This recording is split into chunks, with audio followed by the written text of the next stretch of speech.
मैं आपको राजेंद्र भाई का परिचय दे दूं। ये एक सफल बिजनेसमैन है। बहुत वर्षों पहले उनका इतना अच्छा बिजनेस चल रहा था, बहुत पैसे कमा रहे थे, पर राजीव दीक्षित के एक प्रवचन सुन के और फिर उनके साथ इंटरेक्शन करके उन्होंने निर्णय ले लिया कि ये बिजनेस अब नहीं करना है और समाज सेवा करनी है। तो 1997 से ये फुल टाइम सोशल एक्टिविस्ट है। फुल टाइम सोशल एक्टिविस्ट का मतलब आप समझो, जो व्यक्ति कमाना धमाना बंद कर देता है, अपनी बचत मूल्य पे अपना घर चलाता है और समाज सेवा में भी योगदान देते रहता है। उन्होंने आज तक कम से कम 30-40 लाख रुपए तो अपनी जेब से समाज सेवा के लिए खर्च किए हैं। राजेंद्र भाई ने बड़े लोगों से जो गलत थे उनके साथ पंगा लिया है और उनसे न्याय दिलाया है। उनके एक विक्टिम का नाम मैं बताऊंगा, हीरानंदानी। हीरानंदानी जी के सामने इन्होंने पब्लिक इंटरेस्ट लिटिगेशन फाइल की थी, जब उन पे 100 करोड़ रुपए का फाइन लगाया गया था और फिर महाराष्ट्र के सीएम ने वो फाइन की रकम घटा के 2 करोड़ रुपया कर दी थी। तो राजेंद्र भाई ने ये निर्णय को चैलेंज दिया था कि महाराष्ट्र के सीएम को क्या सकता है कि किसी के 100 करोड़ के फाइन को आप कम करके 2 करोड़ रुपया कर देवे। मुझे और आपको कभी हीरानंदानी मिलने के लिए टाइम भी नहीं देगा। इनको ढूंढते ढूंढते इनके घर पे पहुंच गया था और कह रहा था कि मैंने आपका क्या बिगाड़ा है, मुझे क्यों इसमें घसीट रहे हो, मुझे छोड़ करके।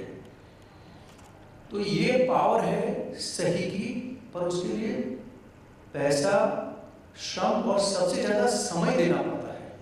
अगर आप बाकी सब भी दो और समय न दो तो कुछ नहीं होता। तो राजेंद्र भाई की लीडरशिप में हम सबको पूरा विश्वास है। उन्होंने 90% का, देखिए हमारे काम में 10 गुना तेजी तब आई जब ये प्रेसिडेंट बने। हमने विलेन नॉमिनेशन के कम से कम 8-9 सेमिनार किए, मैरिज एंड डिवोर्स के भी किए। सब में उन्होंने अगुवाई ली, अपने जेब से पैसा खर्चा, जहां हम दे सके हमने दिया, बाकी का उन्होंने खड़ा करके किया। तो ऐसे एक सक्षम नेतृत्व के नीचे आप सबकी सभी समस्याओं का समाधान निकलेगा, पर इसके लिए आपके साथ की भी जरूरत है। मैं आपको एक छोटा सा उदाहरण देके राजेंद्र भाई को माइक दूंगा। 2007 में न्यू एरा स्कूल जो है बिरला ने बंद कर दी थी, यह कह कि वहाँ जो पढ़ने वाले बच्चे कहीं और जाए। मेरे बच्चे भी वही स्कूल में पढ़ रहे थे। हमने forum for fairness in education का साथ लिया, हमको मंगल प्रभा जी का साथ मिला। 40 दिन तक हम लोग हाई कोर्ट, सुप्रीम कोर्ट में कबड्डी खेलते रहे और फिर भी जब स्कूल चालू नहीं हुई तो हमने पैदल रोड बंद कर दिया। पैदल रोड सुबह 9 बजे बंद किया। शाम को सीएम के ऑफिस से आ गया कि कल सुबह तक आपका निर्णय आ जाएगा, आप प्लीज यहाँ से निकल जाओ। और टीवी पे देख के शिवसेना और मनसे वाले आए, बोला हम आपके साथ खड़े हैं और 3-4 दिन में अगर स्कूल चालू नहीं हुई तो हम पूरे राज्य में हड़ताल करेंगे। तो ये ताकत तब आई जब हम लोग संगठित थे। हम लोगों ने वो किया जो करने से एक सामान्य आदमी डरता है। हमने रास्ता रोका। आप सब भी ऐसी मुहिम के लिए तैयार रहिए, क्योंकि जो लातों के भूत होते हैं वो बातों से नहीं मानते, तो फिर क्या करें, फिर मारनी पड़ती है लात। मैं राजेंद्र भाई को देता हूं, काम आगे बढ़ाए।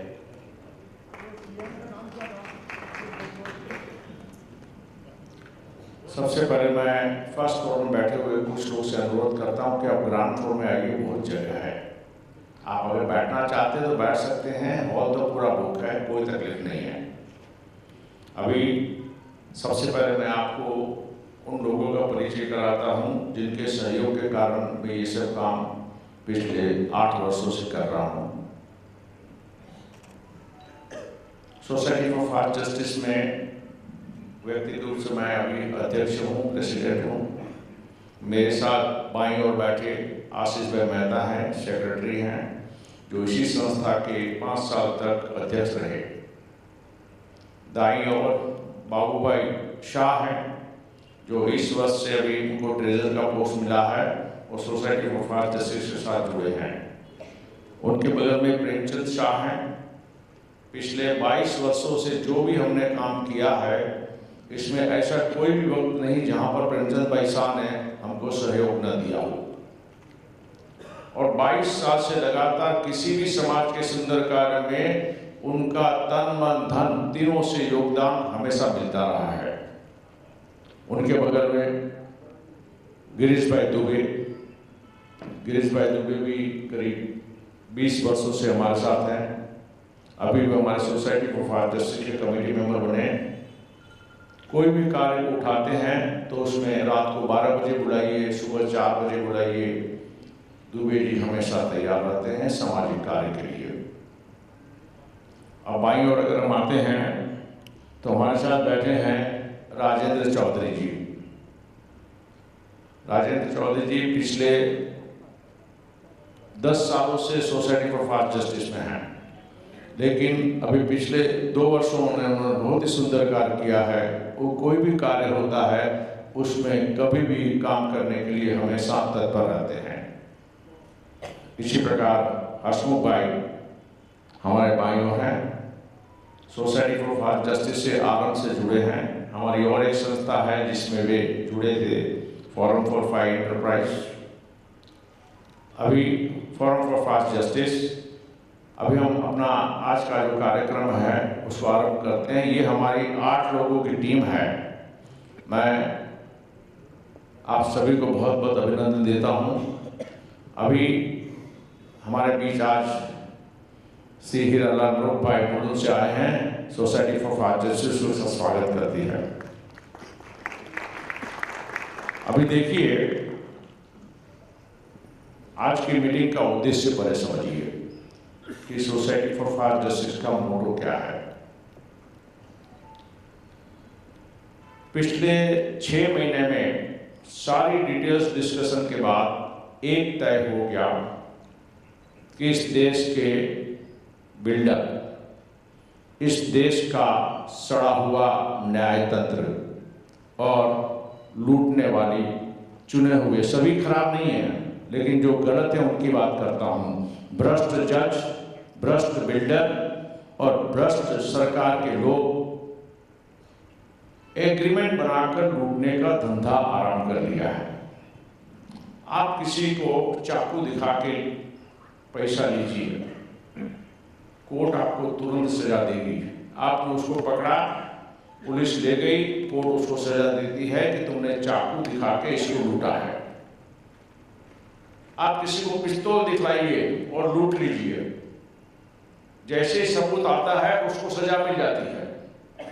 लेकिन इस देश में एग्रीमेंट बना के करोड़ों रुपया लूट लो, इस देश का जज भी आपके साथ है और उस देश की सरकार भी आपके साथ है। यानी चाकू से लूटना, पिस्तौल दिखाकर लूटना ये गुनाह है, उसकी सजा होती है। लेकिन एग्रीमेंट बनाकर आप समझिए कि आपको लूट लेना, इसमें न्यायतंत्र भी इनके साथ है और अपनी भ्रष्ट सरकार भी उसके साथ है। भ्रष्ट सरकार का मतलब भ्रष्ट चुने हुए लोग, जिसको हम जनप्रतिनिधि कहते हैं, हकीकत में वो जनप्रतिनिधि बिल्डर के प्रतिनिधि बनकर आज काम करते हैं। इसी का परिणाम है कि आज हमें ये सभा बुलानी पड़ी। अभी ये समस्या अपनी सीमा के बाहर हो चुकी है। मुझे सबसे पहला एक बहुत बड़ा दुख हुआ जब एक मीटिंग हमने प्रार्थना समाज में बुलाई।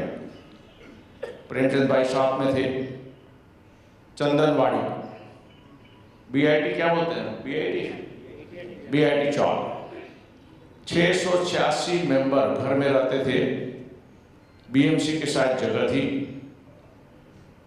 300-400 का भाड़ा देकर 686 परिवार को उन्होंने तोड़ दिया, सभी के मकान तोड़ दिए, सबके साथ एग्रीमेंट बनाया। और आप सोचिए कैसा एग्रीमेंट बनाया, 32,000 भाड़ा देंगे और 400-450 स्क्वायर फीट जगह देंगे, ये सब वादा किया। वो भी प्रॉपर बॉम्बे में। आप सोचिए कि 686 परिवार तो थे, उतने घर बने थे, तो वहां पर कीमत हो जाती है हजारों करोड़ रुपए की। लेकिन उन्होंने पैसा कमाने के लिए 686 लोगों को बेघर कर दिया। मेरे ख्याल से 1.5 साल तक भाड़ा दिया और बाद में भाड़ा देना भी बंद कर दिया। और अल्टरनेट एकोमोडेशन भी देते, तो ऐसी जगह पर देते हैं जहां आपको कोई माने नहीं रखता, जबकि एग्रीमेंट बना हुआ है कि 32,000 भाड़ा देगा, न भाड़ा दिया न जगह दी। और इसमें मिले हुए हमारे चुने हुए प्रतिनिधि बिल्डर सब मिलकर 686 लोगों को बेघर कर दिया। मीटिंग रखी थी, वहां पर गए, लेकिन बेचारे गरीब होते हैं, कोर्ट में जा नहीं सकते। देखिए, किसी भी देश का अगर आपको देखना है कि वो देश अच्छा है या खराब, तो 3 चीजों पर ध्यान दीजिएगा। जिस देश के अंदर न्याय मुफ्त में है, शिक्षा मुफ्त में है और चिकित्सा मुफ्त में है, वही सच्चा देश होता है। न्याय मुफ्त होना चाहिए, चिकित्सा मुफ्त होनी चाहिए और शिक्षा मुफ्त होनी चाहिए। ये किसी भी समृद्धशाली देश का बड़ा गुण है। लेकिन हमारे यहाँ तो शिक्षा भी महंगी है, न्यायतंत्र तो गरीब जा ही नहीं सकता। अभी हमारी लड़ाई चल रही है, हम लगातार सरकार के ऊपर और न्यायतंत्र के ऊपर सिर्फ बात नहीं करते, लिख कर भी भेजते हैं। हमारे पास 1.5 साल से लिखे हुए पत्र हैं, जिसका मैं सब एविडेंस दे सकता हूं कि जिस देश के अंदर न्यायतंत्र ऑर्डर देती है, सुप्रीम कोर्ट की बात कर रहा हूं और कोई बात नहीं करता, और सारे एविडेंस के साथ मैं बात कर रहा हूं। ऐसा भी नहीं, मेरा चैलेंज है कि इस देश का कोई भी जज मेरी बात को काट नहीं सकता है। आप सोचिए कि जिस देश में न्यायतंत्र खुद ऑर्डर देता है, उसका पालन न्यायतंत्र खुद नहीं करता है, तो ऑर्डर देने की जरूरत क्या है? इस देश में कानून बनाने वाले लोग खुद कानून का पालन नहीं करते हैं, तो ऐसी सरकार की क्या जरूरत है, ऐसे जनप्रतिनिधि की क्या जरूरत है? लेकिन ये इसलिए चल रहा है कि हम और आप चुप बैठे हैं, और जब तक हम और आप चुप बैठे रहेंगे, इससे भी खराब हालत आएगी। आज तो उन्होंने आपका एग्रीमेंट बना के आपके करोड़ों रुपए ले लिए। अगर आपने इनकी गलत कर्मों का विरोध नहीं किया तो निश्चित कर लीजिएगा, कल आने वाला आपके घर में आकर भी पैसा ले जाएगा, आप इनका कुछ नहीं बिगाड़ पाओगे।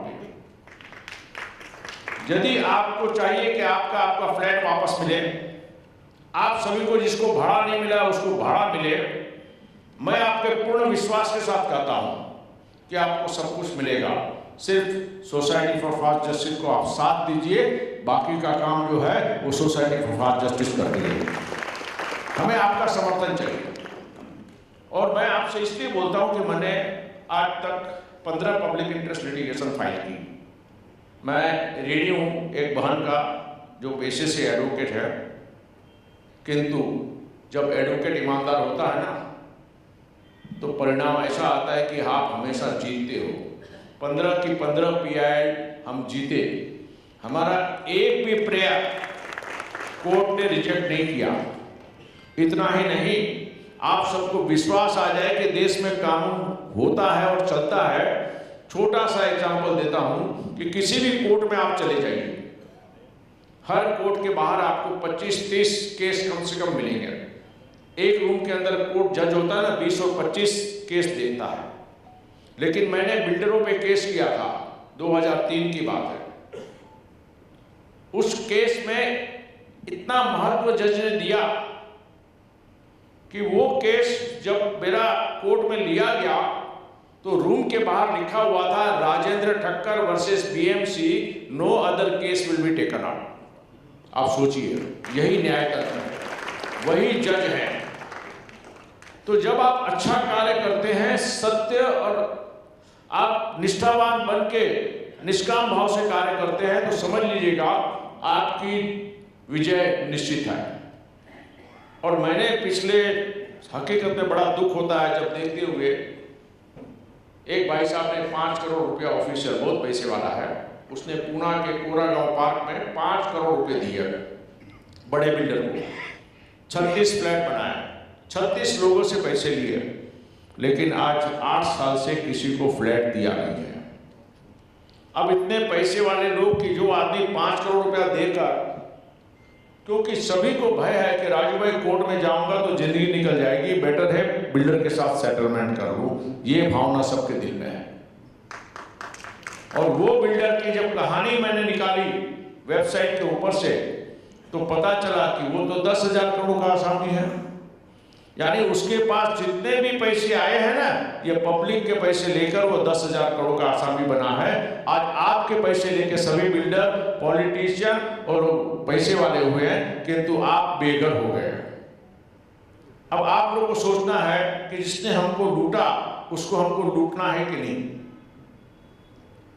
जब हम संविधान की बात करेंगे, कानून की बात करेंगे, तो मैं आपको बता दूं, संविधान ने आपको पूरा अधिकार दिया है। आप मुझे बताइए, अगर एग्रीमेंट बनाने के बाद, मैं ये एग्जाम्पल आपको इसलिए बताता हूं कि आप आसानी से समझ सके, और सबसे पहला काम जो सोसाइटी फॉर फास्ट जस्टिस भविष्य में करेगी और जिसके लिए केंद्र सरकार को भी झुकना पड़ेगा और राज्य सरकार को भी झुकना पड़ेगा, उसका मैं आपको उदाहरण देता हूं। मेरे पास एक भाई साहब आज नहीं आ पाए, बीमार हो गए, 65 साल की उम्र के हैं। 10 साल पहले, 10 साल तो नहीं, करीब 8 साल पहले अय्यर करके हैं, साउथ इंडियन। उन्होंने बोरीवली में एक घर खरीदा। उन्होंने LIC हाउसिंग में से 36 लाख की लोन ली। हर महीना 32,000 का इंस्टॉलमेंट EMI आया। और जब बात हुई तो बोलता है 8 साल से बिल्डर ने हमको फ्लैट नहीं दिया है, मैं हर महीना 32,000, अब मैं 50 साल 60 साल की उम्र भरूंगा, कैसे भर सकता हूं। मैंने कहा ये तो गलत है, कानून के अगेंस्ट में है, आप लोग कोर्ट में क्यों नहीं गए। तो उसने कहा मैंने रेरा में कोर्ट केस किया है, रेरा का ऑर्डर है, लेकिन रेरा का ऑर्डर इंप्लीमेंट नहीं हो रहा है, क्योंकि अपने देश के न्याय तंत्र का बाप रेरा है, जो बिल्डर के फेवर में ही काम करता है। रेरा का कोई महत्व नहीं है। बांद्रा का एक केस है, एक भाई साहब ने 3 लाख रुपया बांद्रा में, 3 करोड़ रुपया बांद्रा में 9 साल पहले दिए। रेरा में केस किया, रेरा का ऑर्डर आ गया कि इसको आप इंटरेस्ट के साथ वापस करो, लेकिन रेरा का ऑर्डर आज तक इंप्लीमेंट नहीं हो रहा है। आप ऐसे माहौल में जी रहे हैं, और अगर आज भी आप लोग चुप बैठे और लड़ने के लिए तैयार नहीं हुए, तो निश्चित कर लीजिए एग्रीमेंट बना के तो लूटा है, आपके घर में भी आके ये लोग आपको लूटेंगे। और इसीलिए तैयार हो जाइए, साथ दीजिए, society for fast justice in सब से लड़ने के लिए तैयार है। अब हमने प्रधानमंत्री को पत्र लिखा, हमने कहा कि आप अध्यादेश जारी कीजिए। आप जानते हैं अध्यादेश क्या होता है? कानून बनेगा बाद में, पहले जो तय किया वो इंप्लीमेंट करो, उसको बोलते हैं ऑर्डिनेंस। ऑर्डिनेंस का मतलब ये होता है कि सरकार को विशेष परिस्थिति में, अगर परिस्थिति को देखते हुए ऐसा कानून बनाना पड़े जिससे जनता का हित होता है, तो वो ऑर्डिनेंस डिक्लेयर करती है। 6 महीने के अंदर वो अपने पार्लियामेंट में पास कराती है और वो बाद में कानून हो जाता है। हमने किस लिए कहा? इसलिए कहा है कि मुझे ये बताइए कि 65 साल का व्यक्ति 32,000 रुपया हर महीने EMI भरेगा और उसको फ्लैट नहीं मिला, तो जहां भाड़ा में रहता है वहां 20,000 भाड़ा भरेगा। अब वो व्यक्ति बताइए अपनी जिंदगी का गुजर बसर कैसे करेगा? और कानून क्या है ये आप किसी ने सोचा नहीं होगा, मैं आपको बताता कानून क्या है। लोन लेते वक्त आपको अगर कोई लोन देती है बैंक, तो बैंक हमेशा आपकी प्रॉपर्टी का वेरिफिकेशन करती है, IOD है कि नहीं, क्लियर है कि नहीं। जब क्लियर टाइटल होता है तो आपको लोन मिलता है, वरना लोन नहीं मिलता है। और लोन अगर मैं लेता हूं, मान लीजिए मैं अपना एग्जांपल देता हूं कि मान लीजिए मैंने 36 लाख की लोन ली। ये पैसा 36 लाख किसको मिलता है? बिल्डर को। बिल्डर को पैसा मिलता है, लोन हम लेते हैं, लेकिन EMI कौन भरता है? मैं भरता हूं, जिससे फ्लैट नहीं मिला। कानून का काम क्या है? ये न्याय तंत्र की जरूरत क्या है? न्याय तंत्र के अंदर मैं आपको बताता हूं, मेरे पास ऐसे जजमेंट हैं जिसमें कंज्यूमर कोर्ट में क्लियर कहा गया है कि अगर बिल्डर लेट करता है तो EMI बिल्डर भरेगा। इसका मतलब ये हो गया कि अगर कोर्ट का आदेश आ चुका है तो ये सिर्फ एक आदमी को लागू क्यों होगा? हमारे देश में ऐसा है कि अगर मेरे को तकलीफ पड़ी और आपको पड़ी तो मैं कोर्ट गया तो मुझे राहत मिलेगी, आप कोर्ट नहीं गए तो आपको राहत नहीं मिलेगी। ये जो है ना, ये सबसे बड़ा इस देश में न्यायतंत्र का सबसे बड़ा अन्याय है। आप मुझे बताइए, अगर पैसा बिल्डर लेता है और बिल्डिंग आपको फ्लैट में नहीं देता है तो ईएमआई मुझे भरने के लिए सरकार कैसे कर सकती है? देखिए, आपके दो एग्रीमेंट बनते हैं, समझने की कोशिश कीजिएगा। पहला एग्रीमेंट बनता है बिल्डर के साथ। बिल्डर ने आपको लिख के दिया कि 4 साल के बाद हम आपको फ्लैट देंगे, और इसी उम्मीद से कि आपको फ्लैट मिलेगा इसलिए आपने लोन ली। आपने लोन ली, उसने 4 साल के बाद नहीं दिया, उसने एग्रीमेंट का उल्लंघन किया। न्यायतंत्र कुछ कर पाया बिल्डर को? कुछ नहीं कर पाया। इतना ही नहीं, मैं जिस बिल्डर की बात करता हूं उसने तो एक प्रोजेक्ट इनकम्प्लीट नहीं किया, 2 प्रोजेक्ट इनकम्प्लीट नहीं किया, 3 प्रोजेक्ट बोरीवली में इनकम्प्लीट नहीं किए। त्रिवेणी डेवलपर करके है, 70 लोगों से पैसे ले लिए, ग्राउंड और फर्स्ट फ्लोर बना के पार्ट ओसी लेकर दुकानें बेच डाली, अपने परिवार को फॉरेन में घुमाता है, बड़ी बड़ी गाड़ी में रहता है, बड़े बड़े फ्लैट में रहता है, लेकिन 70 परिवार को उसने बेघर कर दिया और रास्ते पे ला दिया। जो बोरीवली में रहते थे आज नाला सोपारा में जाके रहते हैं। अगर मेरे पड़ोसी के साथ अन्याय होता है और मैं अपना दरवाजा बंद रखता हूं ना, तो तय है कि कल मेरी भी हालत वही होने वाली है जो मेरे पड़ोसी की हुई है। आप सब सरकार के साथ लड़ने के लिए तैयार हो जाइए। और अभी सोसाइटी फॉर जस्टिस ने तो क्लियर बात की है। देखिए, हम आपको एक एग्जांपल दे देते हैं। ये कानून है, मैं अपनी मर्जी से नहीं बोलता। आप मान लीजिए किसी से गाड़ी खरीदते हैं, आपने आज गाड़ी खरीदी नहीं और आपकी गाड़ी नहीं चली, तो आप क्या करेंगे? जिससे खरीदा उसको बोलेंगे तेरी गाड़ी खराब है, मुझे नई दे दे। और ये कानून है कि उसको देना पड़ेगा। अगर नया गाड़ी देगा और खराब हो जाता है 2 दिन के अंदर, तो उसको रिप्लेस करना उसका ड्यूटी है। अगर आपको कोई सेवा अच्छी तरह नहीं देता है तो आप उससे पैसा क्लेम कर सकते हैं। लेकिन मुझे बताइए कि अगर न्यायतंत्र अपना काम समय पे नहीं करता है तो इस देश में जज को सजा कौन देगा? सुरेश जी, आपका स्वागत है, के भारत स्वाभिमान के अध्यक्ष हैं। अभी देखिए, सवाल ये हो जाता है कि लोन मैं लेता हूं, उस पैसे का उपयोग बिल्डर करता है, तो ईएमआई किसको भरना चाहिए? या तो तुम 4 साल में पोजीशन दे दो, कोई बात नहीं, लेकिन 4 साल के बाद जो होता है वो पैसा ईएमआई का बिल्डर को भरना है, जिसने लोन ली उसको नहीं, क्योंकि गलती बिल्डर की है। पैसा का उपयोग वो करता है। लेकिन हमारे देश में जज इतने निकम्मे, इतने निर्लज्ज, इतने अन्यायी है कि आज तक वो फैसला नहीं देते हैं। उसीलिए मैं बार बार सभी जजों को लिखता हूं कि अगर आप न्याय नहीं कर सकते हो तो ताला मार दीजिए। ऐसे न्यायतंत्र की हमारे देश को जरूरत नहीं है। और ये आवाज आप सबको भी उठानी होगी कि अगर न्याय नहीं कर सकता है और आप सहन करते हैं तो ये आप लोगों की गलती है। एक बेटा हमारे यहाँ जन्म लेता है, हम उसको बड़ा करते हैं। बचपन में जो भी गलती की हमने उसको स्वीकार किया, हमने उसकी कभी किसी गलतियों का विरोध नहीं किया। परिणाम क्या होता है कि बड़ा होकर वो उन गलतियों को रिपीट करता है और इसकी वजह से पूरे परिवार को तकलीफ पड़ती है। हमारे देश की ये हालत है कि पिछले 75 साल में न्यायतंत्र गलत करता रहा, अन्याय करता रहा, हम लोगों ने कभी उस न्यायतंत्र का विरोध नहीं किया। और न्यायतंत्र, पार्लियामेंट और इलेक्शन कमीशन, पहले तो समझिए कि देश चलता कैसे है। आप लोगों को मालूम होना चाहिए कि हमारे देश में 3 संस्थाएं स्वतंत्र हैं। पहली संस्था है पार्लियामेंट, दूसरी संस्था है इलेक्शन कमीशन ऑफ इंडिया और तीसरी संस्था है न्यायतंत्र। इसमें कोई किसी में इंटरफेयर नहीं कर सकता। अगर कोई भी फैसला सुप्रीम कोर्ट देता है तो पार्लियामेंट को अधिकार नहीं है, वो कानून बना सकता है लेकिन वो ऑर्डर को कैंसिल नहीं कर सकता है, क्योंकि न्यायतंत्र एकदम स्वतंत्र है, वो कुछ भी करता है, उसको कुछ नहीं। ऐसे ही लीजिए इलेक्शन कमीशन ऑफ इंडिया, चुनाव होता है तब हमारे संविधान में लिखा हुआ है to conduct free and fair election is the duty of the election commission of India. निष्पक्ष चुनाव करने का काम हमारे देश में इलेक्शन कमीशन का है। उसमें पार्लियामेंट प्रेसिडेंट या प्राइम मिनिस्टर इसमें इंटरफेयर नहीं कर सकता है।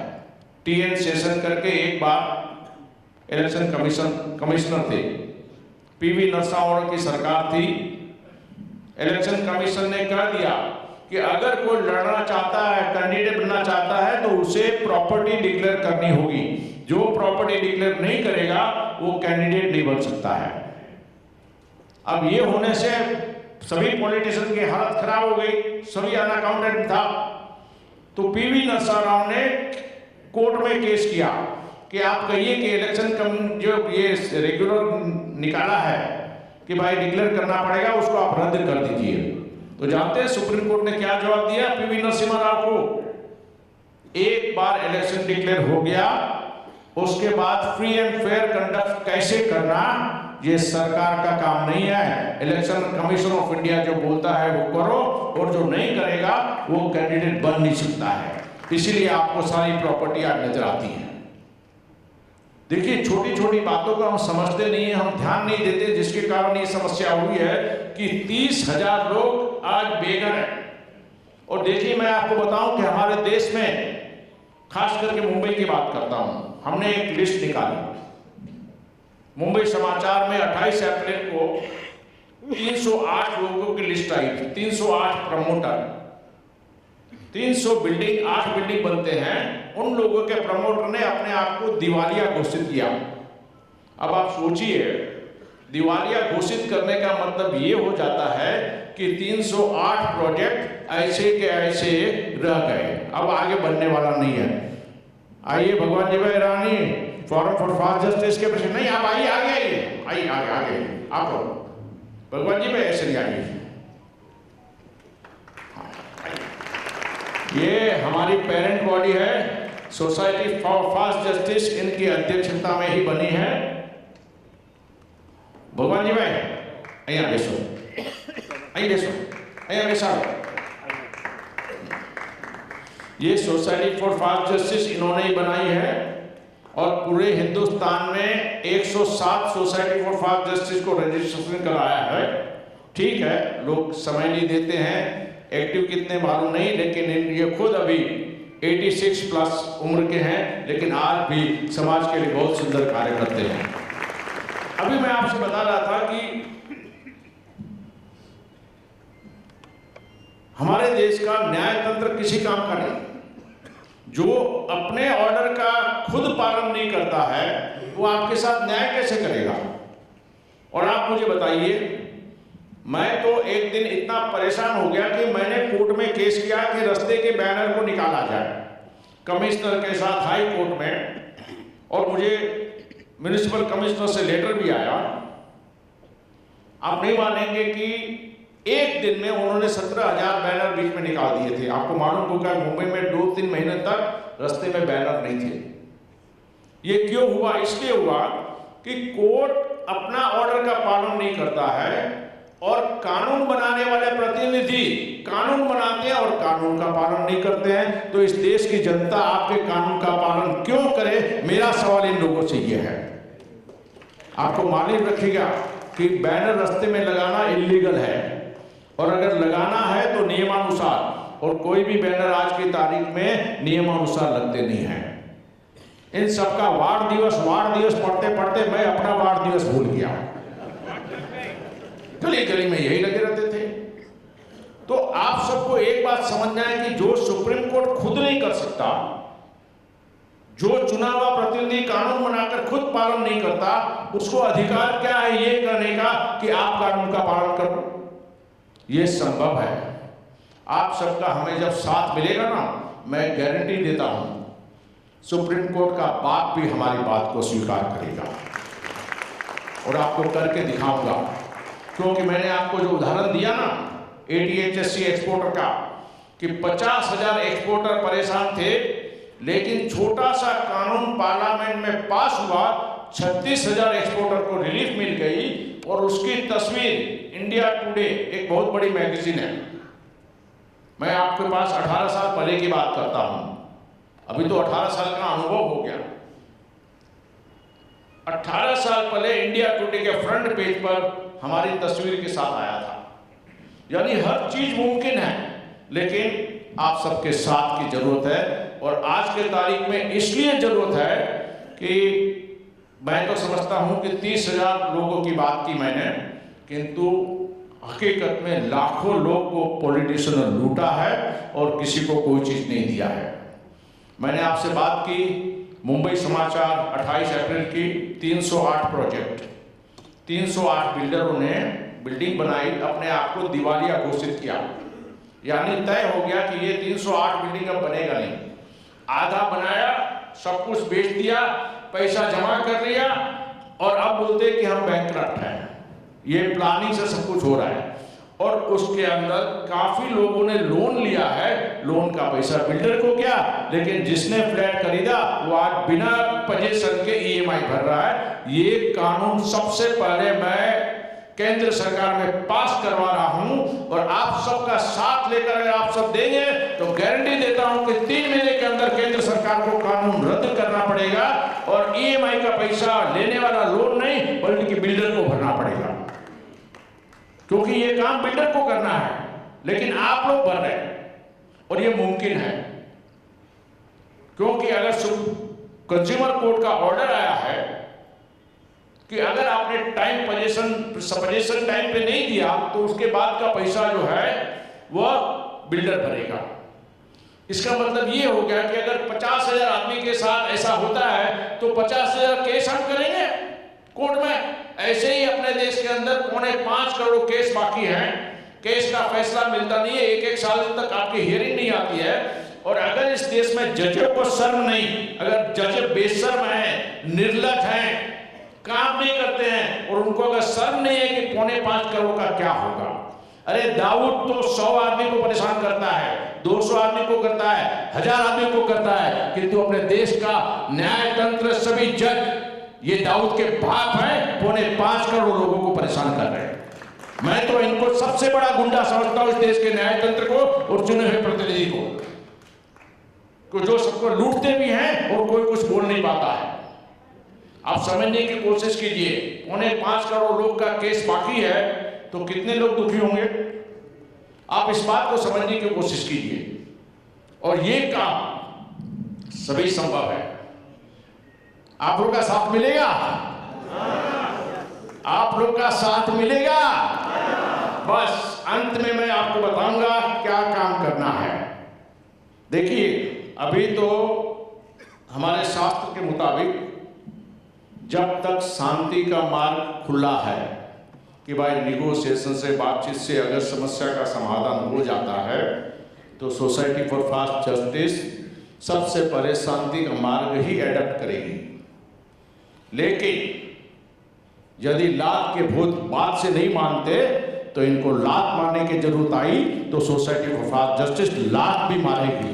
अब ये मत पूछना लात कहां मारू, आप लोग समझदार हैं।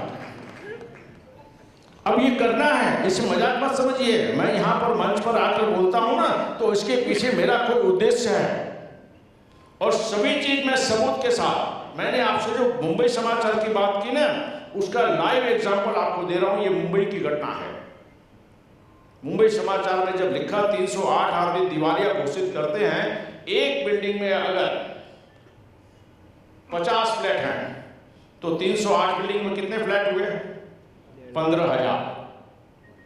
फिर मैंने वो लिस्ट निकाली कि 308 में कौन कौन बिल्डर हैं, तो आपको मालूम होना चाहिए, मुझे पता चला कि 308 में सिर्फ 42 बिल्डर है। कितने हैं?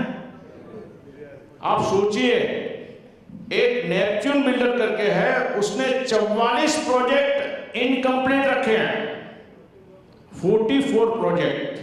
यानी एक प्रोजेक्ट में अगर 50 फ्लैट है तो 44 प्रोजेक्ट में 2000 फ्लैट हो गए। इस देश के अंदर एक आदमी अगर 2000 आदमी को बेघर करता है और इस देश के जज आंखें बंद करके बैठे हैं तो ऐसे न्यायतंत्र को ताला मारिए। फैसला हम और आपको खुद को करना पड़ेगा, अब न्यायतंत्र के ऊपर डिपेंडेंट ना रहिए। और ये बिल्डर की कहानी निकाली तो पता चला कहीं ना कहीं प्रत्यक्ष या अप्रत्यक्ष रूप से इस देश के चुने हुए प्रतिनिधि इस बिल्डर के साथ मिले हुए हैं। यानी इस सरकार में भ्रष्ट लोग आपको लूटने का काम कर रहे हैं और आप लोग कुछ नहीं कर पा रहे। अब आपको बाहर आना होगा। अब किस तरह से करना? देखिए, ये तो मैंने आपको बताया है शांति का मार्ग, क्योंकि जब शांति के सारे मार्ग बंद हो जाएंगे ना, तो सोसाइटी फॉर फास्ट जस्टिस युद्ध करेगी, और युद्ध में हमारा एक ही लक्ष्य होगा, हमें विजय प्राप्त करना है। और विश्वास के साथ बोलता हूं कि अगर बात से समय गए तो अच्छी बात है, वरना लात से समझाना पड़ा ना, तो सरकार को, उस देश के सड़े हुए न्याय तंत्र को हम लात से संभालेंगे। अब चाहे कोई भी कुछ करे, एक ही शर्त है कि आप लोग साथ देने का वादा कीजिए और अधिक से अधिक लोगों तक भेजिए। अब ये कैसे करना है, इसकी जानकारी मैं आपको अंत में दूंगा। अब देखिए, मुंबई जैसे शहर में 308 में सिर्फ 42 लोग अगर 15,000 आदमी को बेघर करते हैं, न्याय तंत्र कुछ नहीं करता, सरकार कुछ नहीं करती, तो हमारा और आपका कर्तव्य क्या है? बच्चे की बात को कभी हमने गंभीरता से नहीं लिया, तो बड़ा होकर हमारे लिए समस्या बन गया। और एक छोटी सी बात और बताता हूं जो बड़ी महत्वपूर्ण है। छोटी बात यह है कि हमारी लड़ाई अपनों से है। याद रखिएगा, हम जो लड़ रहे हैं ना, हम अपने से लड़ रहे हैं। अगर हम कहते हैं कि सरकारी अधिकारी भ्रष्ट है, तो सरकारी अधिकारी को फॉरेन से नहीं आया, हम सबके अगल बगल में रहने वाले किसी के माँ, किसी का बेटा, किसी का बाप, किसी का दोस्त, वही सरकारी अधिकारी है। अगर जज की बात करते हैं तो जज भी हमारे में से किसी एक परिवार का व्यक्ति जज है। अगर हम चुने हुए प्रतिनिधि की बात करते हैं तो इन बदतमीजों को तो हम लोगों ने ही चुना है, हमें अधिकार कहाँ रहता शिकायत करने का। यानी हमारी लड़ाई जो है ना, वो अपनों से है, और जब अपनों से लड़ाई होती है ना, तो हमें बड़े गंभीरता से, शांत मन से आगे बढ़ना पड़ता है। अभी एक बात निश्चित कर लीजिए कि जिन लोगों को घर नहीं मिला, मैंने आपको बताया 686 लोगों को 10 साल से बेघर करके रखा है। और इतना ही नहीं, जब मैंने उनके पास डॉक्यूमेंट मंगाए, BIT 4 चंदनवाड़ी, मुंबई, प्रॉपर बॉम्बे, आप जानते हैं मुझे क्या पता चला? एक भाई साहब जो केस करने वाले थे मुझे बताते हैं कि बिल्डर ने 300 करोड़ का लोन भी ले लिया है। आप बताइए कि BMC की जगह है, 300 करोड़ का लोन भी ले लेता है, लेकिन जिन लोगों को निकाला उनको जगह नहीं देता है। यानी ये ऑर्गेनाइज्ड क्राइम है। और ऑर्गेनाइज्ड क्राइम में कौन कौन मिले हुए हैं? चंडाल चौकड़ी। मैं बोलता हूं चंडाल चौकड़ी। चंडाल चौकड़ी में सबसे पहले लुटेरे का नाम आता है बिल्डर का, दूसरा आता है भ्रष्ट जजों का, तीसरा आता है भ्रष्ट सरकारी चुने हुए प्रतिनिधि का, और चौथा आता है पुलिस विभाग का या BMC का। ये चंडाल चौकड़ी मिलकर आप लोगों को लूट रहे हैं और आप सब उनका विरोध नहीं करते हैं। ये कमजोरी कल आपको बहुत बड़ा प्राप्ति दी। हमारे एक मित्र हैं, विले पार्ले की बात करता हूं, विले पार्ले ईस्ट की। मैंने पूछा क्या प्रॉब्लम? बोलता बेटे के लिए पैसे रखे थे, पूरा जिंदगी 20 साल तक करके हमने जगह ली, और आज वो जगह 10 साल से हमको नहीं मिल रही है। देखिए, हर माँ बाप पैसा कमाता है अपने परिवार के लिए, अपने परिवार को सुखी होवे इसके लिए, लेकिन इस तरह का न्याय तंत्र होवे, इस तरह की सरकार होवे, इस तरह के सरकारी अफसर रहे, तो मुझे बताइए आप सेफ कहां पर हो? महेंद्र भाई संघवी जी, आपका बहुत बहुत स्वागत है। महेंद्र भाई जी के बारे में इतना ही बता दूं कि हमने पिछले 12 वर्षों में कोई भी सामाजिक कार्य लिया है, इन्होंने मुझे कभी भी आर्थिक मदद में कोई चीज की मना नहीं की है, बल्कि उन्होंने ये कहा कि राजू भाई जितना रुपया चाहिए ले लो, तुम चेक भर दो। ऐसा प्यार कोई नहीं देता है। पूरी चेकबुक मेरे सामने रखते थे कि राजू भाई तुम अच्छा काम करते हो, तुम मेरे से पैसा ले लो। इतना प्यार की तरफ से मिला है, और ये 12 साल से लगातार होता है, कभी भी वो पीछे नहीं है। आपका बहुत बहुत स्वागत है महेंद्र भाई जी। अभी देखिए, मैं आपको बताया ना कि चंडाल चौकड़ी है। चंडाल चौकड़ी में भ्रष्ट जज, भ्रष्ट बिल्डर, भ्रष्ट चुने हुए प्रतिनिधि और भ्रष्ट सरकारी अफसर, ये चंडाल चौकड़ी आप सबको लूटा है। और जो खबर मुझे पिछले 3 दिनों में मिली, क्योंकि मैंने पिछले 3 दिनों में 4 लाख रुपए की एडवर्टीजमेंट दी, 80,000 पैम्फलेट तो हमने सिर्फ दादर में बांटे। ठीक है, जितने भी आए उसका हमें कोई गम नहीं है, लेकिन ये संदेश लोगों तक जाना चाहिए कि अब हमको या तो न्याय तंत्र न्याय करे या न्याय तंत्र को ताना मारे। हमारा यह सबसे पहला मोटो यही है। अब मैं आपको बता रहा था विले पांडे की बात। उसने मुझे कहा कि राजू भाई, मैंने जिंदगी में पैसा कमाया था बच्चों के लिए, लेकिन हमारा केस कोर्ट में चला गया, 12 साल से हमको वो जगह नहीं मिल रही है। आप मुझे बताइए, आप सब पैसा किसके लिए कमाते हैं? अगर पैसा कमा के आपने बिल्डर को पैसा दे दिया और आपको आज नहीं मिल रहा है, तो आप अपने आप को गुनहगार समझना, क्योंकि आपने सही डायरेक्शन में मिलकर काम नहीं किया। एक बात निश्चित कर लीजिए कि हम पैसा कमाते हैं कि हम सत्कर्म करें, अच्छा काम करें या परिवार के लिए। लेकिन अगर समाज में इस तरह के बदतमीज लुटेरे हों, जिसमें हमारे देश का सड़ा हुआ न्याय तंत्र भी है, मैं बार बार बोलता हूं सड़ा हुआ न्याय तंत्र, और सिर्फ बोलता नहीं हूं, मैं लिखकर भेजता हूं, मैं लिखकर भेजता हूं सुप्रीम कोर्ट को कि आप ताना मार दीजिए, आपकी जरूरत नहीं है। देश के बिल्डर एग्रीमेंट बनाकर टाइम पे किसी को देते नहीं है, सरकार कानून नहीं बनाती है, और लोन का पैसा बिल्डर यूज करता है और ईएमआई लोन लेने वाला भरता है। ये कौन से देश का न्याय है, मुझे समझ में नहीं आता। उसीलिए मैंने आपको कहा है कि 3 महीने के अंदर जितने लोगों ने लोन लिए हैं, जिनको पोजीशन नहीं मिला है, उनसे मेरा अनुरोध है कि सोसाइटी फॉर फास्ट जस्टिस एक फॉर्मेट बना रही है जो आप लोगों को भेजेगी, आप भर कर दीजिए। गारंटी के साथ कहता हूं कि 3 महीने के अंदर ये कानून बदल जाएगा। या तो कानून पास होगा या ऑर्डिनेंस निकलेगा कि अब ईएमआई बिल्डर भरेगा, लोन लेने वाला नहीं भरेगा। बिल्डर उस वक्त लोन बंद करेगा जब वो पोजीशन देगा, जब तक पोजीशन नहीं देता है तो लोन की रकम का उपयोग बिल्डर कर रहा है, उसका ईएमआई बिल्डर को भरना होगा। और ये सब कुछ पॉसिबल है। और मैंने आपको उदाहरण दिया ना, मैं 3 महीने तक लड़ता रहा, लेकिन 36,000 लोगों को, एक्सपर्टों को राहत मिली।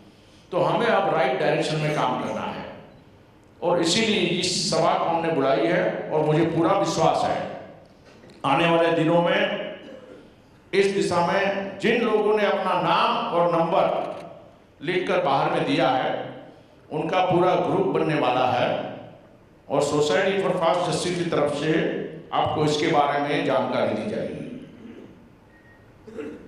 सुरेंद्र पाल जी आए हैं क्या? चंद्रकांत जी कहाँ है? सुरेंद्र पाल जी, हाँ आइए, इधर आइए। अब इनकी कहानी सुनिए, ये कहानी समझने लायक है। पूना से भाई साहब आने वाले थे, पूना वाले आए? पूना जयपुर से भी हमें ये बात मिली थी। सुरेंद्र जी आप पधारें। देखिए इन लोगों को किस तरह से मीरा काशीमीरा में किस तरह से लूटा है। आप सोचिए कि आपके नाम की प्रॉपर्टी नहीं है तो भी उसका एग्रीमेंट बनता है और आपको बेचते हैं। इस देश में गलत करने वाले को न्याय तंत्र का भय नहीं है, इस देश में कानून का किसी को भय नहीं है। तो ऐसा न्याय तंत्र की क्या जरूरत है, और ऐसे सरकार की भी क्या जरूरत है जहां कानून बनता है उसका उल्लंघन वो खुद करते हैं। हमें ना चाहिए ये सरकार, हमें ना चाहिए ये न्याय तंत्र। हम जिसकी लाठी उसकी भैंस। पहले मौका देंगे सुप्रीम कोर्ट को कि भाई अपने आप को सुधारो, सरकार को भी मौका देंगे। आइए इस उम्र में कितने दुखी हैं और इनके दर्द को समझिए। मेरे ऑफिस में आए थे और कितने लोगों को लूटा है ये समझिए।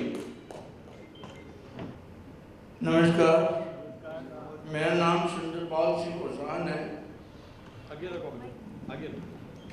मैं सीनियर सिटीजन होने के बावजूद बड़े कष्ट से बगतानी पब्लिक वाले लोग हैं उनकी प्रॉपर्टी बुक की थी। आज 10-12 साल हो गए।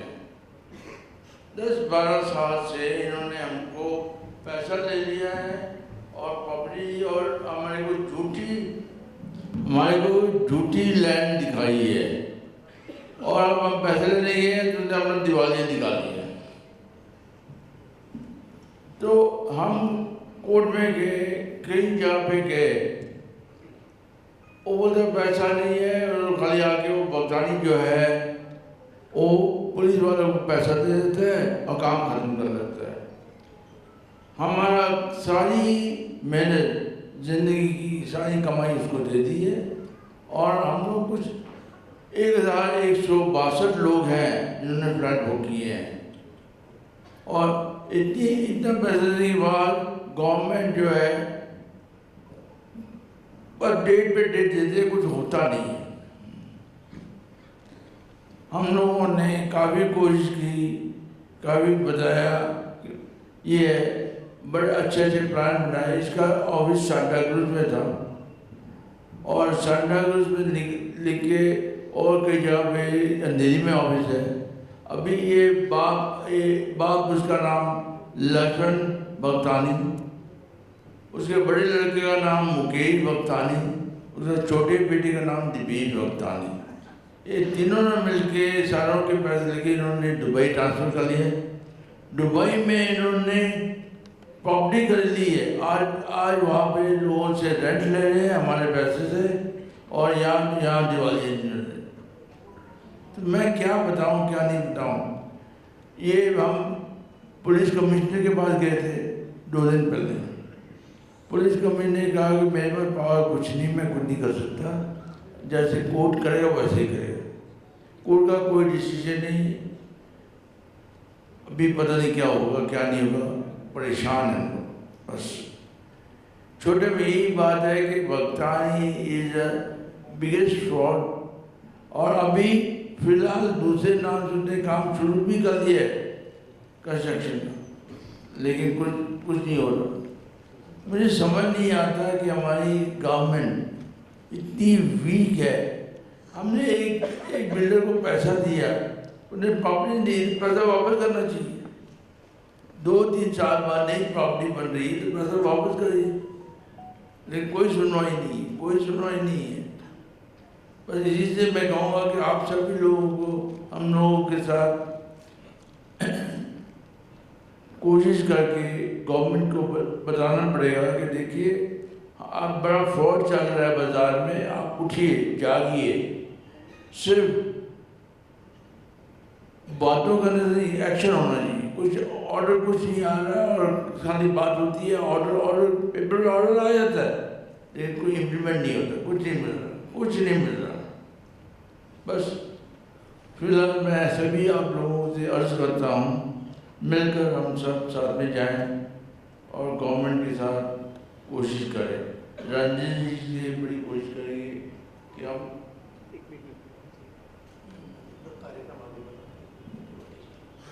अच्छा, बस इतने में बस थैंक यू कहूँगा और कुछ नहीं। देखिए, बोरीवली की एक घटना है जहाँ पर 50 साल की एक बहन जो अपने सोसाइटी में रहती थी, रीडेवलपमेंट किया गया। बिल्डर ने उसको घर से निकाल दिया, भाड़ा देना बंद किया। आज 10 साल हो गए हैं। अब 50 साल की एक अकेली बहन, मुझे बताइए, अगर बोरीवली में भी रहती है तो 20,000 के नीचे का भाड़े का घर नहीं मिलता। पहले भाड़ा मिलता था, भाड़ा भी बंद हो गया और मकान भी नहीं मिल रहा है। अब वो अपने इस उम्र में अकेली घर को चलाएगी या भाड़ा भरेगी?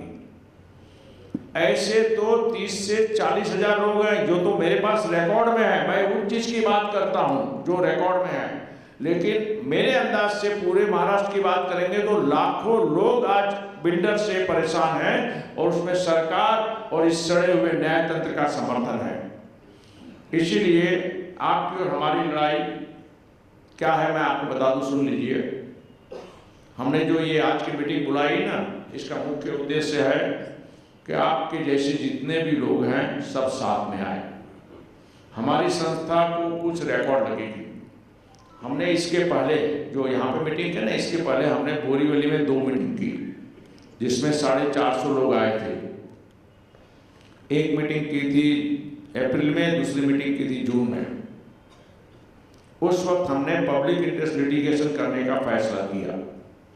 एडवोकेट से बातचीत हुई, तो एडवोकेट ने कहा कि अभी पब्लिक इंटरेस्ट लिटिगेशंस के रूल बदल गए हैं, आपको सर्वे करना होगा, सर्वे करने के बाद जब आप हमको कुछ देंगे तब हम आपका PIL को एक्सेप्ट करेंगे। सोसाइटी फॉर फास्ट जस्टिस का लक्ष्य एक ही है कि अगर लोन का कानून बन जाता है तो कम से कम महाराष्ट्र के अंदर मैं समझता हूँ लाखों लोगों को राहत मिल जाएगी। पर दूसरा, हमारी दूसरी डिमांड ये है कि एग्रीमेंट बना के लूटने वाले को जेल में भेज दिया जाए, उसकी संपत्ति जब्त की जाए। और सरकार का कर्तव्य है, आप लोगों को फ्री में मकान देते हैं तो फिर मुझे बताइए, कानून बनाकर जिन लोगों ने अपने पैसे से मकान खरीदा है, अगर लुटेरा नहीं देता है तो उसके अगेंस्ट में एक्शन सरकार इमीडिएट क्यों नहीं लेती है? 10-10 साल तक इंतजार क्यों करती है? कानून बनाइए कि एग्रीमेंट के अनुसार नहीं देता है तो उस बिल्डर को जेल में डाला जाएगा, उसकी सारी संपत्ति जब्त कर ली जाएगी और ये पैसे से जिनको नहीं मिला उनको दिया जाएगा। और मान लीजिए कि पैसा घट गया, जिसने लूटा उसने खर्च कर दिया, तो सरकार का कर्तव्य है कि जिस देश के अंदर लूटे हुए व्यक्ति ने खर्च कर दिया तो ये सरकार की जिम्मेदारी थी उसको संभालना। तो जिसको लूटा है उसको पूरा पैसा दिया जाए, उसका मकान उसको दिया जाए, ये करने को न्याय कहा जाता है। यानी आप में से जितने लोगों को फ्लैट नहीं मिला है, बिल्डर अगर अपने आप को बैंकरप्ट डिक्लेयर करता है और अगर सरकार उसको कुछ सजा नहीं देती, उसकी संपत्ति जब्त नहीं करती, उसकी पत्नी हो, उसका बच्चे हो, ये पैसा जब भी उनके पास गया है तो उन सभी की संपत्ति जब्त करे, ये कार्य सरकार का है। ऐसा कानून बनाए तो फिर न्याय तंत्र को उसका पालन करना पड़ेगा। यहां तो ऐसा लगता है कि कोर्ट के अंदर जज भी भ्रष्टाचारी हैं, सब मिलकर काम करते हैं और सरकार में भी सभी लोग भ्रष्ट प्रतिनिधि हैं जो पब्लिक को लूटने के लिए कानून नहीं बनाते हैं। आने वाले दिनों में आप सबका अगर साथ मिला, क्योंकि अभी नियम बनाया है कोर्ट ने कि PIL करनी है तो आपको सर्वे करना पड़ेगा। सर्वे करने का मतलब ये हो गया कि मुझे आप लोगों के पास से पहले डिटेल मंगानी है। डिटेल मंगाने के बाद उसका पूरा अच्छी तरह से बना के, भाई 200-300 लोगों को तकलीफ है, लेकिन हमारे पास तो 300 है, लेकिन ऐसे 30,000 हैं, लेकिन थोड़े प्रूफ तो देने पड़ते हैं। क्योंकि मैंने जो 15 पब्लिक इंटरेस्ट लिटिगेशन की ना, वो आज तक मैंने सिर्फ पेपर के न्यूज के ऊपर से की। कभी कोर्ट ने मुझे पूछा नहीं है कि आप सर्वे करो। मैंने हीरानंदानी पे केस किया, आप गूगल में सर्च कर सकते हैं। गूगल में जाके खाली लिखेंगे Rajendra Thakkar versus public interest litigation, तो मेरी 15 की 15 PIL का ऑर्डर क्या है आपको मिलेगा। मेरी वजह से हीरानंदानी को कम से कम 4,000 करोड़ का नुकसान हुआ। 135 रुपीज में उसको 40 मीटर का फ्लैट सरकार को देना पड़ा। इतना ही नहीं, आप सोचिए उसके पास कैसे कैसे वकील होंगे। मैं अकेला हूं, मेरी वकील ईमानदार थी, इसलिए मैं सुबेदार राव जी बहन का मैं ऋणी हूं कि उन्होंने केस जो किया वो हाई कोर्ट में तो हार गए, लेकिन सुप्रीम कोर्ट में गए हीरानंदानी, वहां पर भी वो हार गया और उसको ये जगह सरकार को 135 रुपीज पर स्क्वायर फीट में फ्लैट देना पड़ा। 3,600 फ्लैट। आप सोच लीजिए, पवई में रेट चलता है 30,000 का, लेकिन दिया कितने में? 135 में। और ये मैं बोल नहीं रहा हूं, आप गूगल सर्च में जाकर देख सकते हैं। और इतना ही नहीं, हमने सेबी पर केस किया, security exchange board of India, share market की सबसे बड़ी संस्था है। हमने इंश्योरेंस रेगुलेटरी के ऊपर केस किया, सभी हारे, कोई जीता नहीं और उनको स्वीकार करना पड़ा। तो आप सबसे मैं समझाना चाहता हूं कि ज्ञान, आपको कानून की अज्ञानता के कारण आप सब फंसे हुए हो, और आज तो आपके पास बहुत बड़ा शस्त्र है। आप सब थोड़ा सा साथ दीजिए सोसाइटी फॉर फास्ट जस्टिस को। वादा करता हूं कि 3 महीने में सबसे पहले तो लोन वाले को क्लियर कराऊंगा, और जिन जिन लोगों को फ्लैट नहीं मिला है 12 महीने के अंदर सबको फ्लैट देने के लिए सरकार को और न्यायतंत्र को मजबूर कर दूंगा। आपका मुझे साथ चाहिए। आप लोग तैयार हैं क्या? देखिए, आप लोग अपना नाम और नंबर दे दीजिए। आने वाले दिनों में जो काम करना है आपको मैसेज आ जाएगा। अब मैं नहीं चाहता कि न्यायतंत्र में भले बोलता हूं बंद कर दो, लेकिन बिना न्याय तंत्र के कोई देश नहीं चल सकता। हम न्याय तंत्र में हो रहे अन्याय का विरोध कर रहा हूं और उसको सुधारने के लिए आप सबकी मुझे सहायता की आवश्यकता है। और वादे के साथ कहता हूं, ईश्वर की कृपा रही है कि आज तक मैंने ऐसे 64 मीटिंग्स की है पिछले 27 सालों में। सब जगह लोग आए हैं और इतना ही नहीं, सब जगह हमको समर्थन मिला। लेकिन इतना बड़ा अन्याय होगा जो आज मैं देख रहा हूं। मुझे जयपुर से एक बहन ने फोन किया, आप नहीं मानेंगे, वहां के पॉलिटिशियन ने भी 452 लोगों से फ्लैट के पैसे लेकर फ्लैट ही नहीं दिए।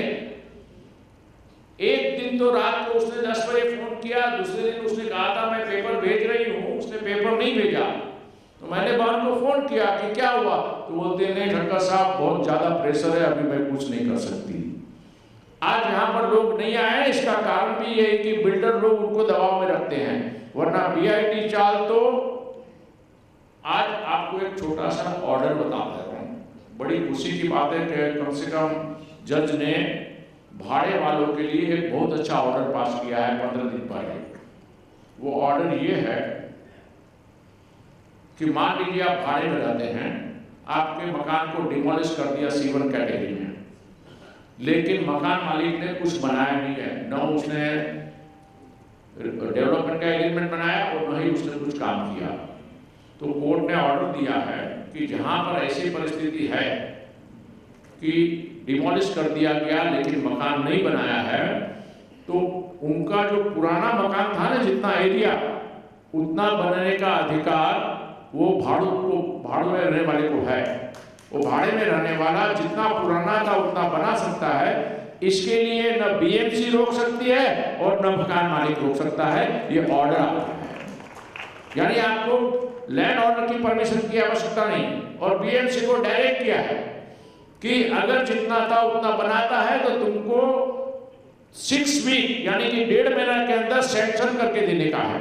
कंडीशन एक ही डाली कि अगर C1 कैटेगरी वाला भाड़े का मकान तोड़ दिया गया है तो जो वहां रहता था वो अपने पैसे से मकान बनाएगा। अब देखिए क्या है, आप समझिए, आप चीज गंभीरता से नहीं, मैंने सब लोगों को बुलाया, बातचीत की। अब जिसने घाटकोपर में जिनका मकान तोड़ दिया गया, आज वो घाटकोपर में रहना चाहते हैं तो उनको 20,000 से 25,000 का भाड़ा आता है। तो मैंने उन लोगों से कहा कि अब कोर्ट का ऑर्डर है, 25,000 भाड़ा भरते हो, इससे अच्छा तुम्हारी जगह पर तो कोई मल्टी लेयर था नहीं, सिर्फ ग्राउंड में आपका घर था, तोड़ दिया है, आप जितना था उतना बना लो, 3 लाख बन जाएगा। 3 लाख का इंटरेस्ट ज्यादा में ज्यादा आपका 12% के हिसाब से 36,000 रुपया साल का होगा। आप हर महीना 3,000 होगा, आपको अपना नया मकान बनेगा, जितना था उतना बना लो और रह जाओ, क्योंकि अब कोर्ट का ऑर्डर है। बीएमसी भी आपको मदद करेगी और मकान मालिक आपको रोक नहीं पाएगा। दूसरा ये डायरेक्शन दिया है कि मकान मालिक अगर रीडेवलपमेंट करना चाहता है तो उसको भाड़े वाले को भाड़ा देना पड़ेगा, उसके साथ निगोशिएट करके जो टर्म्स कंडीशन आते हैं वो पूरे करने होंगे, और समय सीमा के अंदर यानी 3 साल के अंदर भाड़े वाले को घर देना कंपलसरी है। और अगर 3 साल में घर नहीं देता है तो ये अधिकार भाड़े वाले को मिल जाएगा कि बाकी का काम वो बिना परमिशन के खुद कर ले। This is the order. मैंने सभी लोगों को भेजा, लेकिन लोगों के पास कानून को पढ़ना, आदेश को पढ़ना किसी की आदत नहीं है। अभी तो नाम नहीं बताता हूं, लेकिन एक सोसाइटी में एक इस तरह भाड़े में 17 लोग रहते थे।